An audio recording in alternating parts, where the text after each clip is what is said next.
Welcome to our deep dive. We're going to explore two really incredible goddesses, Tara from Buddhism and Kali from Hinduism. Wow, it's Um, powerful faith. yeah, they are. And it's fascinating that even though they come from different religions, they touch on some pretty universal ideas: compassion, protection, and transformation. I think that's what makes them so compelling, right? Like, even across cultures, these ideas resonate with people. Definitely. We'll kind of unpack their stories and highlight, what's most interesting and insightful about each of them. Almost like a cheat sheet to understanding these really complex figures. Exactly. A cheat sheet to these powerful archetypes. Yeah. Okay, so first up, Tara. Okay. She's got a really special place in Tibetan Buddhism as a bodhisattva. Now, that idea of a bodhisattva, it's pretty central to understanding who Tara is, so let's break that down. Yeah. It's like someone who's reached enlightenment, they've kind of climbed Mount Everest, reached the peak, Yeah, great. and could just, enjoy the view, but instead they come back down and help everyone else make the climb. Wow. Okay, so it's the ultimate act of selflessness. Exactly. And Tara is known as the mother of liberation, like totally dedicated to helping people overcome suffering and reach that enlightenment. That's a great way to put it. And here's where it gets really interesting. There are actually 21 forms of Tara in Tibetan Buddhism. Yeah, it's like she has a different manifestation for any challenge you might be facing. But the two you prolifically hear about most often are green Tara and white Tara. Oh, and I've seen some pictures of them, and they're just so striking. Green Tara always depicted as this vibrant, youthful goddess, like she's ready to spring into action at any moment. That's a great way to visualize her, yeah. Like you Yeah. can just feel that energy radiating from her, right? Totally. And even her posture, one foot resting on a lotus flower, as if she's about to like step forward and help. Yeah. It really embodies that active energy. And then there's White Tara, who's usually shown in a much more relaxed pose, holding a white lotus, radiating peace and tranquility. The white lotus is super symbolic too. It represents purity, healing, longevity, all the things that white Tara embodies. It's like she's serenity and grace just personified. Right. But, even beyond these visual representations, there's something even deeper about Tara that I find so compelling. And it's this vow that she made to always remain in female form, Ah, yes. even after achieving enlightenment. That's huge. Because, in many spiritual traditions, the ultimate goal is to transcend gender. Right. But Tara's like, nope, I can achieve enlightenment and remain in a female form. Yeah, It's a powerful statement about the feminine principle. absolutely. And then there's her mantra, Om Tar Tutar Tur Svaha. Yes. Even just hearing it, it sounds so powerful and evocative. It really is. In Tibetan Buddhism, mantras are believed to be more than just words. They're vibrations that carry specific energies. Oh, wow. So when you chant Tara's mantra, you're invoking her blessings and her protection. Okay, so now let's shift gears and talk about Kali. She's often called the Dark Mother in Hinduism, and her imagery is definitely a lot more intense. That's putting it mildly. Yeah, I have to admit, the first time I saw a picture of her, I was a little intimidated. I can understand that.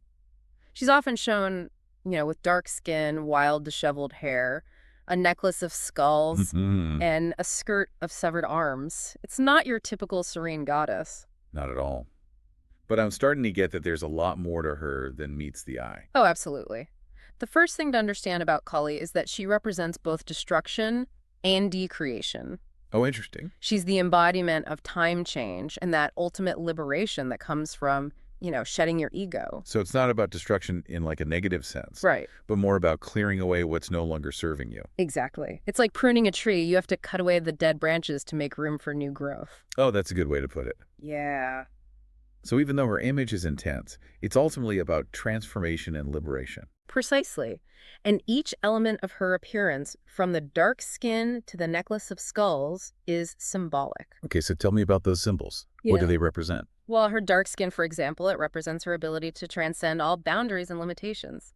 It's like she's saying, hey, I exist beyond all dualities, Wow. even light and darkness. Okay. And that necklace of skulls, Yeah. that's a reminder of the impermanence of everything, even our physical bodies, It's about letting go of attachment to the material world. It's about letting go of what no longer serves us so we can be free. Exactly. And then there's that skirt of severed arms. Yeah, that one's a little intense. I know it can seem a little gruesome, but it symbolizes liberation from the ego's grip. Okay. Each arm represents a different desire or attachment that keeps us bound to suffering. So we're cutting those ties. Exactly. Oh, that's a powerful image. And it highlights a key aspect of Kali. She's not here to coddle you. Right. She's here to show you how to break free from your limitations and become your most powerful self. I like that. Yeah. And just like Tara Kali also has a mantra, She does. Om Krim Kalat Ainama. and that's used to invoke her transformative energy. Yes. Okay, so we've got Tara, the compassionate bodhisattva, Mm-hmm. and Kali, this fierce destroyer of ego. Right. They seem so different on the surface. Yes. But I'm starting to see some similarities too. That's what's so fascinating about these goddesses, right? Yeah. They both embody feminine power, but they express it in such distinct ways. It's like they're showing us there are many paths to liberation. Yeah. And that true strength can come from embracing all aspects of ourselves. I love that. It's like they're both pieces of this same puzzle, Yeah. you know? Yeah. But they fit together in this really unexpected way. I love that. Thinking of them as puzzle pieces, Yeah. and you're right, exploring those connections and contrasts that Yeah. can really give us a much deeper understanding. Okay, so let's dive into some of those similarities and differences. Okay. Maybe that'll help us see, how they complement each other. Sounds good. Let's start with that most obvious similarity. They both embody divine feminine power, Right. but they express it in these totally different ways. Yeah, it's like they're showing us that whole spectrum of feminine energy. Exactly. From Taro's serene compassion to Kali's like raw, untamed power. And both are so important, right? Sometimes we need that, gentle, nurturing energy to Yeah. kind of guide us. And sometimes we need that force that shakes things up, Right. helps us break free from old patterns. They're also both powerful protectors. Yes. But their styles are so different. I mean, Right. Tara protects us from fear and obstacles, Mm-hmm. while Kali's protection involves like destroying those illusions and negative patterns. Yeah, it's like Tara's shielding you from the storm while Kali's teaching you how to dance in the rain. Ooh, I like that. Both protection, but different approaches. Okay, and then ultimately, they both lead to liberation. Yes, they do. Right. Absolutely. Through enlightenment. Kali, through this really kind of radical process of self-transformation. Yeah, both paths are ultimately about freedom, but through different means. Okay. Tara guides you toward enlightenment by helping you cultivate wisdom and compassion. Mm-hmm. Kali pushes you towards self-realization Okay. by shattering those illusions of the ego. So that's a good overview of the similarities. Yeah. Now, where do things start to diverge? Okay. What are some of the key differences between Tara and Kali? One of the biggest differences is in their iconography and their roles within their traditions. Okay. As we talked about, Tara is usually depicted as serene and gentle, Right. reflecting that role as a compassionate guide Mm-hmm. and protector. And Kali's imagery Yes, is meant to challenge us. Yeah. exactly. It's meant to wake us up Yeah. to the reality of our own limitations. So their appearances really reflect their core function. Yes, exactly. Tara, the embodiment of peaceful compassion, Mm-hmm. guiding you with a gentle hand. Yes. Kali, this raw, untamed energy. Right. That forces you to confront, Your deepest self. Yeah, okay. Yeah. Another key difference is in their scope of compassion. Yes. Tara, as a bodhisattva, Mm-hmm. vows to help all ill beings reach enlightenment. Yes, and that's a crucial distinction. Yeah. Kali's focus is more on the individual's journey of transformation. Okay. It's about empowering each person to break free from their own limitations, Right. discover their true potential. So it's not that Kali isn't compassionate. Right. It's just that her compassion is directed inward Exactly. for the individual's own process of, growth and liberation. It's like she's saying, hey, I'm here to help you become the best version of yourself, Yeah. even if it means, shaking things up and making you uncomfortable along the way. Even though we're talking about their differences, I keep coming back to this idea that they complement each other. I agree with you. It's like they're two sides of the same coin, showing us that there are so many paths to the same destination. I think that's a great way to put it. It's not about choosing one over the other. Right. It's about understanding how they both contribute to this richer understanding of the divine feminine Yeah. and the path to liberation. Okay. So how can we practically apply this understanding Mm-hmm. in our own lives. Yeah. What can we learn from both Tara and Kali? Well, imagine Tara as the calm before the storm. Okay. She's there to offer you guidance and compassion Mm-hmm. as you prepare for a deeper transformation. Okay. She helps you cultivate that inner strength and resilience Yeah. that you need to face challenges with courage and grace. And then Kali comes in Yes. and shakes things up, Yeah, she does. helping you break through, those old patterns and limitations. Exactly. Yeah. She's the force that dismantles the structures that no longer serve you, Yeah. creating space for the real you to emerge. I love that. Think of it this way. Tara is like the wise mentor who helps you find your inner compass, Okay. while Kali's the fearless warrior who empowers you to break free from the chains that bind you. Wow, that's powerful. So it's like they're both working toward the same goal, but they're using different approaches. Precisely. They're both guiding us toward liberation, but in ways that align with their unique energies and qualities.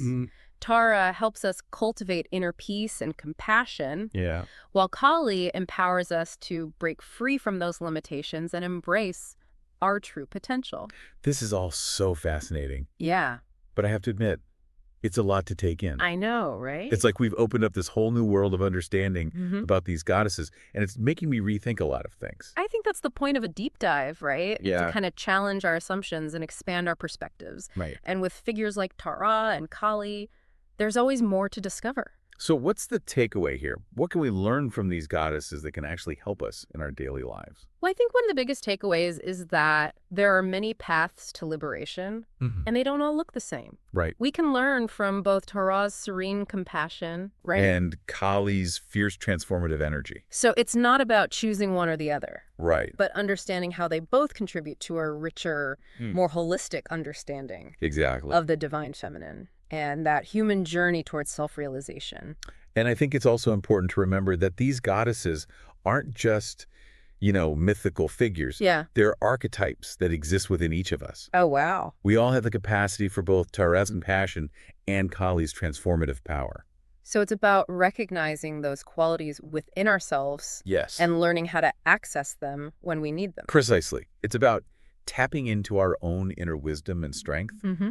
and using those qualities to navigate, the challenges of life Yeah. and create a more fulfilling and meaningful existence. Wow. That's really inspiring. I think we've covered a lot of ground here, We have. We've explored Tara, Yes. the compassionate bodhisattva, Mm-hmm. the fierce destroyer of ego. Right? We looked at their similarities. The differences. Yeah.